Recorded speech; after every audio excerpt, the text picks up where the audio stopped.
Hello dear students, आइए आज की क्लास में डिस्कस करेंगे कुछ बहुत ही important MCQs on the subject agricultural engineering. जैसा कि आप सभी बच्चे जानते हैं कि एग्रीकल्चरल इंजीनियरिंग से रिलेटेड अच्छे एमसीक्यूज का कलेक्शन आपको बहुत ही कम जगहों पर मिलेगा और आरएचयू के एग्जाम पर्पस से agricultural engineering is very important. ना केवल आरएचयू बल्कि हर एग्जामिनेशन जैसे IBPS, AFO also has an important part of agricultural engineering. तो starting with the very first question, आइए पढ़ते हैं। पहला क्वेश्चन क्या है? The temperature at which the oil starts to solidify is known as. बहुत ही अच्छा question. Option number 1 cloud point, option number B is flash point, option number C है both A and B and the last option is NOTA, none of the above. तो आपको बता दूं, जिस temperature पर ऑयल सॉलिडिफाई करना शुरू करता है that temperature is known as cloud point. अब आप इस क्वेश्चन से नया क्या सीख सकते हो, तो वो है फ्लैश पॉइंट। कि आफ्टर ऑल ये फ्लैश पॉइंट क्या होता है। आपको इतना हिंट जरूर दे सकती हूँ कि फ्लैश पॉइंट भी ऑयल के ही प्रॉपर्टीज से रिलेटेड है। तो do comment and let me know that what do you mean by flash point. आखिर फ्लैश पॉइंट का मतलब क्या होता है।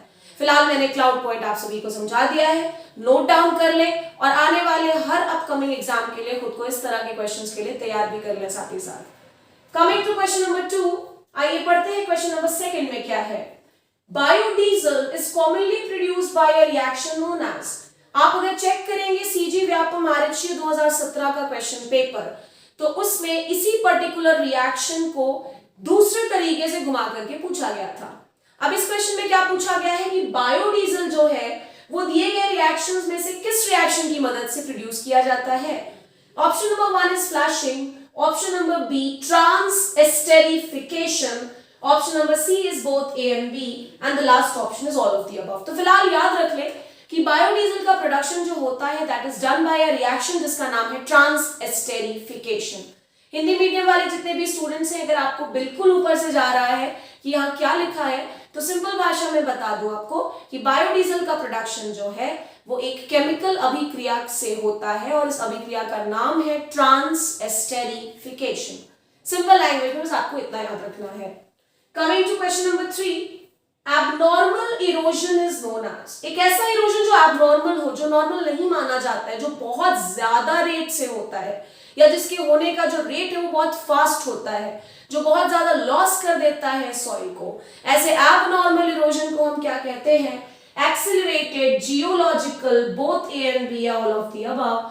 तो ध्यान रखिएगा कि abnormal erosion is the other name of accelerated erosion. या ऑप्शन नंबर बी में आपको जो इरोजन नजर आ रहा है जियोलॉजिकल, इसे हम नेचुरल इरोजन भी कहते हैं और नेचुरल इरोजन को नॉर्मल इरोजन भी कहा जाता है। सो ये दोनों पॉइंट्स को ध्यान में रखिएगा। कमिंग टू क्वेश्चन नंबर 4, बहुत अच्छा क्वेश्चन एंड आई होप कि ये JRF physical science, JRF agronomy, RU, RHU agriculture teacher, CET जैसे एग्जाम्स के लिए आपको डेफिनेटली एक बहुत नया पॉइंट मिलने वाला है। जनरली हम लैंड कैपेबिलिटी क्लासिफिकेशन जब पढ़ते हैं तो ज्यादा से ज्यादा क्या पढ़ते हैं कि लैंड कैपेबिलिटी क्लासेस के 8 अलग अलग ग्रुप्स हैं, उनके कलर्स पूछ दिया जाता है, जैसे कि बहुत सारे एग्जाम्स में पूछा गया। अभी हाल के ही हुए एग्जाम एसीएफ में भी, छत्तीसगढ़ पब्लिक सर्विस कमीशन के द्वारा कंडक्टेड एसीएफ के भी पेपर में ही सेम क्वेश्चन पूछा गया था। But this is a very important and a very new question, because इसमें ये पूछा गया है कि जो लैंड कैपेबिलिटी क्लास सेकंड है इसका स्लोप परसेंटेज कितना होता है। And I am damn sure that this is going to be a very new and a very important question. Option number 1 है 0 से 1%, ऑप्शन नंबर बी 1 to 3%, 3 से 5% and NOTA. तो आपको बता दूं कि जो लैंड कैपेबिलिटी क्लास सेकंड है इसका जो स्लोप परसेंटेज होता है वो वेरी करता है from 1 to 3%। Coming to last question of today's session, बहुत ही अच्छा क्वेश्चन इंजीनियरिंग सेक्शन से।